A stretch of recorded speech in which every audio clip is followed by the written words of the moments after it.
right, everybody, welcome back for another deep dive. Today we're going to get into something I've personally been wanting to explore more of. Oh, yeah. Venison. Oh, nice. Yeah, and we're looking at this article called Good Venison Recipes Yeah. Everyone Will Love. And it's got a whole bunch of stuff. Roasts, stir-fries, even burgers. Huh. See, I always thought of venison as, kind of gamey. Right. Yeah. That's actually something the article talks about. It's like this misconception. Interesting. Yeah. Turns out venison's actually really good for you. Really? Yeah. Super lean, lots of protein, tons of nutrients, like way more than your average red meat. I mean, I guess it makes sense, right? Like deer are out there running around eating healthy stuff. Exactly. And it's not all fancy, complicated dishes either. Oh, yeah. This article has recipes for, like, weeknight stir-fries, even venison burgers. Venison burgers. Now that I gotta try. Right, I know. And, they talk a lot about marinades. Apparently, those are key. Yeah, for sure. I mean, I've heard that venison can be kind of tough if you don't cook it right. Well, that's what they say. Like, marinating it really helps break down those tougher cuts.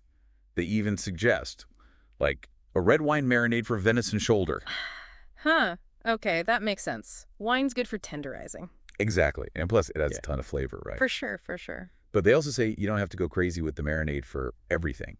Like, if you've got a leaner cut, just a little olive oil and some herbs is enough. Okay, so it's all about matching the marinade to the cut of meat. It seems like it. Yeah. And you know what's cool? The article doesn't just focus on winter dishes.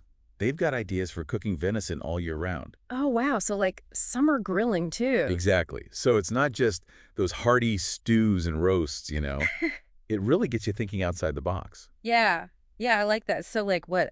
Grilled venison steaks? They even talk about grilling steaks to medium rare. Just simple salt and pepper seasoning.